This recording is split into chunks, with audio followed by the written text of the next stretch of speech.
امام حسین رضی اللہ تعالیٰ عنہ کی شخصیت کی مختلف جہتیں ہیں، آپ کی سیرت پاک کے مختلف عنوانات ہیں۔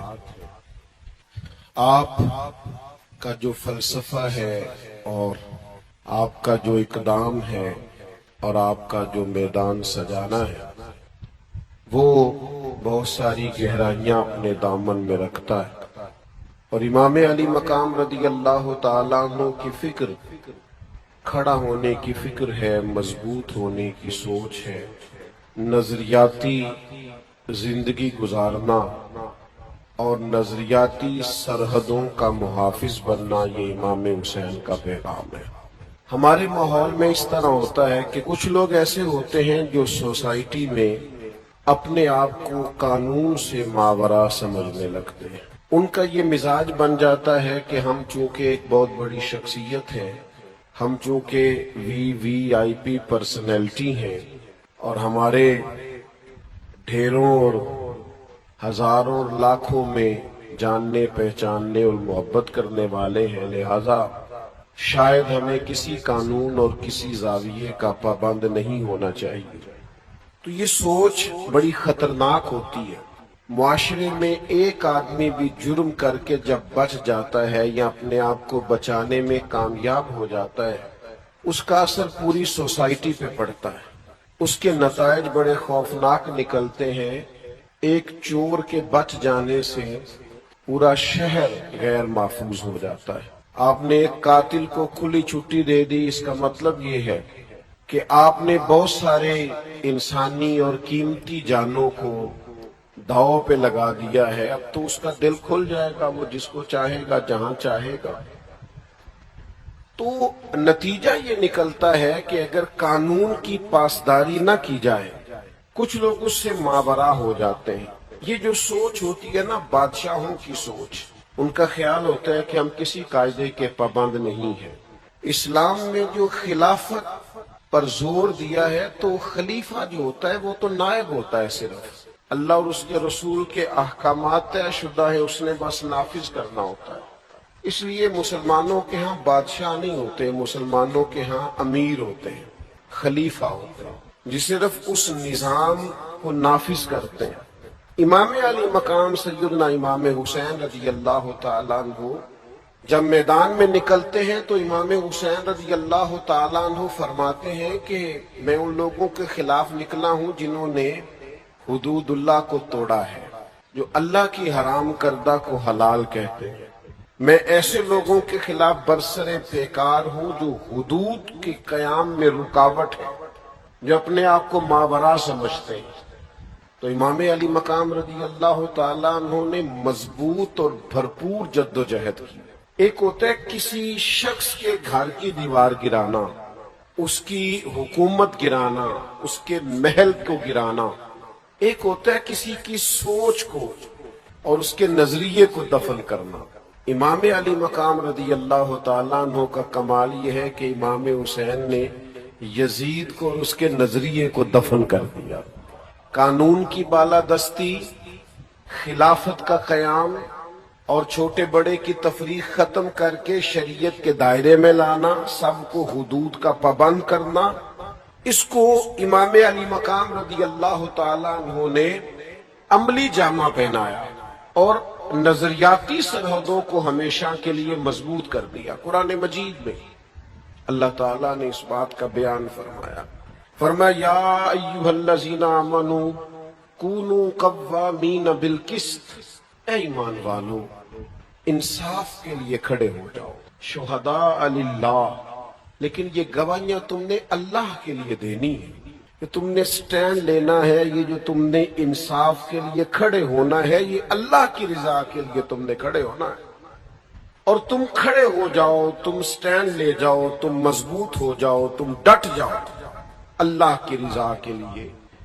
اور جو طرز ہمیں اللہ کا قرآن دیتا ہے وہ طرز بڑی انوکھی ہے، فرمایا ڈٹ جاؤ، وَلَوْ عَلَىٰ أَنفُسِكُمْ، اگرچہ اس میں تمہاری اپنی جان کا نقصان ہی کیوں نہ ہو، تمہیں خود ہی قانون کے دائرے میں کیوں نہ آنا پڑے، تمہیں اپنے آپ کو قانون کے حوالے کیوں نہ کرنا پڑے، اپنی ذات پر حدود کا تمہیں تعین لاگو کیوں نہ کرنی پڑے، لیکن تم ڈٹ جاؤ، اللہ کے لیے کھڑے ہو جاؤ، قانون کی پابندی کرو۔ اوِل والدین والاقربین، اگرچہ اس رستے میں، حق کے رستے میں تمہارے والدین آئیں یا قریبی رشتہ دار آئیں، پھر تم نے کھڑے ہو جانا ہے۔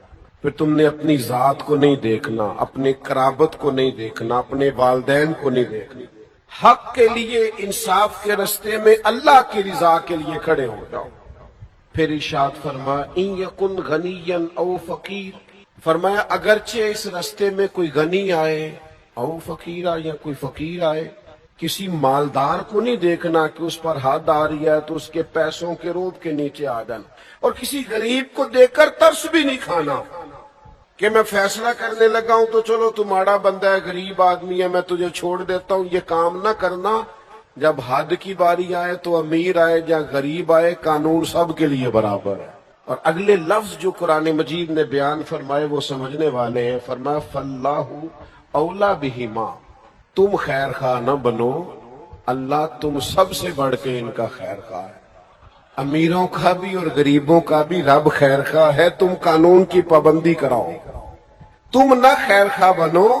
اللہ تبارک و تعالی تم سب سے بڑھ کر ان پر اختیار رکھتا ہے، اللہ تعالیٰ ان کی خیر خواہی فرمائے گا۔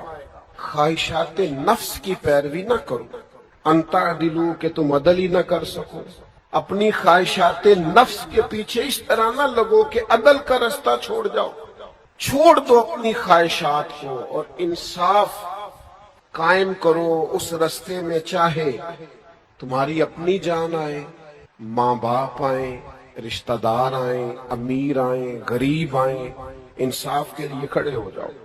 ہم چونکہ زیادہ تر لوگ دیہاتی مزاج سے تعلق رکھتے ہیں، قرآن مجید کی اس آیت کو سامنے رکھیے کہ انصاف کے ساتھ کھڑا ہونا ہے، حق کے لیے کھڑے ہونا ہے، اس میں چاہے اپنی ذات ہی کیوں نہ آئے، پھر اس کو پیش کرنا۔ حضرت عمر فاروق رضی اللہ تعالیٰ عنہ نے ایک بہت بڑا جملہ ارشاد فرمایا۔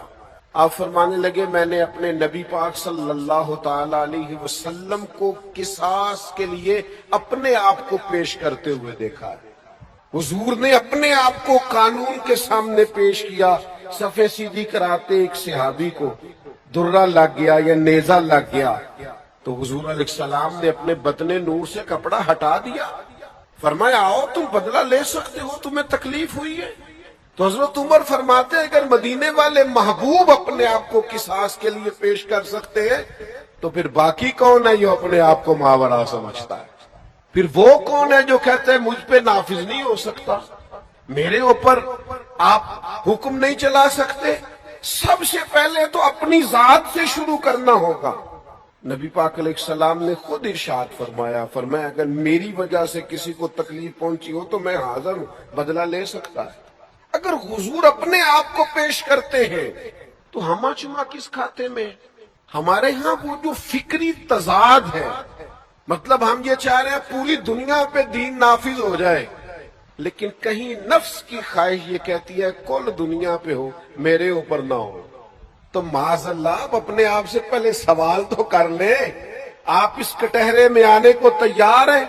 میں اس بڑے مجمع میں بڑے درد کے ساتھ ایک بات کہتا ہوں، اللہ مجھے معاف فرمائے اگر کہیں میری طبیعت میں کسی قسم کا کوئی تصنع ہو۔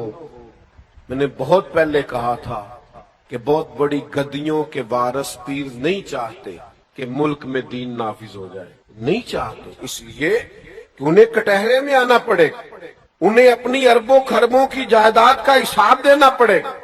وہ جو الگ سے ایک سلطنت قائم کیے ہوئے ہیں وہ سلطنت ٹوٹ جائے۔ ہمارا مزاج نہیں ہے بھائی، ہم تھوڑا سا ہٹ کے جینا چاہتے ہیں، ہم سفارشی کارڈ اپنی جیبوں میں رکھتے ہیں، ہم اپنی گاڑیوں کے پیچھے لکھوائے پھرتے ہیں میں فلاں صاحب ہوتا ہوں، میں فلاں صاحب ہوتا ہوں، میرا فلاں نام ہے، میری موٹر سائیکل کے پیچھے لکھا ہوا ہوتا ہے میرا فلاں علاقے سے تعلق ہے۔ آپ کوئی الگ مخلوق ہے؟ آپ نے جو موٹر بائک کے پیچھے اور گاڑی کے پیچھے لکھوا لیا ہے، اور آپ نے جو جھنڈا بلند کر لیا اپنی گاڑی پر، اور ایک آپ نے بلب جلنے والا اور اشارے دینے والا لگوا لیا، تو آپ کیا ہے؟ قانون کے دائرے میں آپ آئیں گے، قانون کے دائرے میں۔ حضرت انس بن مالک رضی اللہ تعالیٰ عنہ فرماتے نصر کی بیٹی ربیع نے ایک عورت کو کچھ مارا تھا اور اس کے دانت ٹوٹ گئے تھے، تو حضور کی بارگاہ میں مقدمہ دائر ہوا تو نبی پاک نے فرمایا بدلہ دے یہ، تو کہتے ہیں ان لوگوں نے نصر چونکہ بہت امیر لوگ تھے، قبیلہ بڑا امیر تھا، تو اس نے اپنی بیٹی کے لیے جا کے ان کی منت کی، کہا یار تم میری بیٹی کو معاف کرو گا، نہیں معاف کرتے، کام سے کوئی تم جرمانہ لے لو، انہوں نے کہا ہم نہیں معاف کرتے۔ تو حضرت انس بن مالک کہتے ہیں میں نے جا کے عرض کی حضور یہ بہت بڑا قبیلہ ہے جو دین میں آیا ہے، تو کیا اس جیسے لوگوں پر بھی قصاص ہوگا؟ فرماتے ہیں کہ اللہ کے محبوب علیہ السلام نے میری طرف دیکھا اور حضور کے جملوں میں وہ تاثیر تھی اور لفظوں میں وہ حقیقت بیانی تھی کہ فرماتے ہیں کہ میرا دل عجیب سفر کرنے لگا۔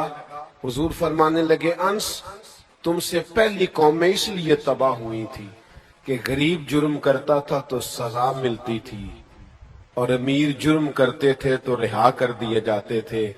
حضور فرمانے لگے یہ حد لگے گی، یہ بدلہ دینا پڑے گا۔ کیوں دینا پڑے گا؟ اللہ کے رسول فرمانے لگے یہ اللہ کی کتاب کا فیصلہ ہے، یہ کتاب اللہ کا فیصلہ ہے کہ حدود کو قائم کیا جائے، اللہ کے بنائے ہوئے قانون کو نافذ کیا جائے۔ جب تک میں اپنی ذات پر، اپنے بچوں پر، اپنے گھر پر، اپنے قبیلے پر، اپنے دوستوں پر اللہ کے قانون نافذ کرنے میں کامیاب نہیں ہوتا، جب تک حدود اللہ کا قیام میں اپنی ذات سے لے کر اپنے حلقہ احباب تک لگانے میں کامیاب نہیں ہوتا، اتنی دیر تک میں کیسے دعویٰ کر سکتا ہوں کہ دھرتی پر، کائنات پر اللہ کا نظام نافذ کرنے کی میں جد و جہد کروں گا؟ ہمارا مزاج اس طرح کا بن گیا، ہم قانون کا نفاذ نہیں کرتے، قانون کا نفاذ نہیں چاہتے، ہم اس قانون کے لیے جد و جہد نہیں کرتے۔ میں آپ کی خدمت میں عرض کروں ہر روز ایک نیا واقعہ ہوتا ہے، ہر روز اخبار کی سرخیاں بنتی ہیں، ہر روز سوشل میڈیا چلانے والوں کو ایک نیا عنوان ملتا ہے، ہر روز کالم لکھنے والوں کو ایک نیا عنوان ملتا ہے۔ میں اس وطن میں رہتا ہوں جہاں کے غریب صرف اس لیے ہیں کہ ان پر کالم لکھے جائیں، ان پر ولاگ کیے جائیں، ان پر ویڈیوز بنائی جائیں، لیکن مجھے سچ بتانا، ذمہ داری سے بتانا، اس سے پہلے کسی نے یہ جملہ نہیں کہا، اس کے بعد بھی یہ جملہ نہیں کہا، کسی نے ذمہ داری نہیں بتائی، کسی نے نہیں کہا یہ تمہاری ذمہ داری۔ یہ ذمہ داری حضرت عمر فاروق نے خود اپنے لیے وضع کی، اور اس ذمہ داری کی نزاکت کو دیکھیے، فرمایا فرات کے کنارے کتا گر پیاسا مر گیا تو کوئی اور جواب دے نہیں ہے، حکومت میری ہے لہذا جواب دے بھی میں ہی ہوں۔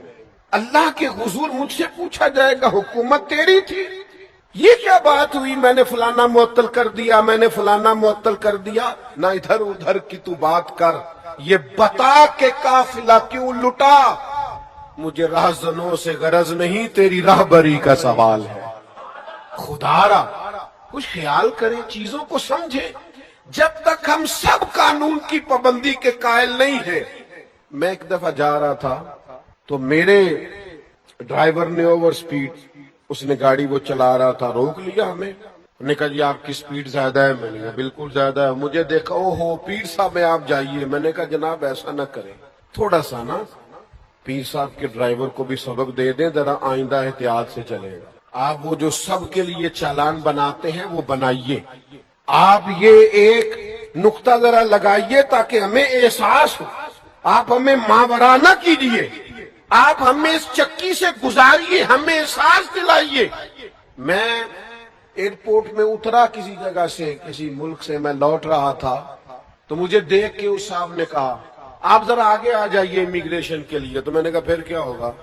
ان میں سے پتہ نہیں کون ایسا ہے جو اللہ کی بارگاہ کا مقبول اور محبوب ہے، میں کیسے اسے پشت کر ڈالوں؟ آپ ان سب کے لیے جیسے کام کریں گے فقیر بھی اسی لائن میں آ جائے گا۔ ہاں پتہ تے سارا ہے سردار نو کیتیاں دا ایدا پردہ چپایا ہی تیرا بھلا ہو سی۔ اپنی زندگی میں کچھ اپنے اوپر بھی نافذ کریں بھائی، اور پھر تھوڑا سا اپنوں کا احتساب بھی کریں، تھوڑا ارد گرد بھی دیکھیں ماحول کیا ہے۔ لیکن میں کیسے عرض کروں،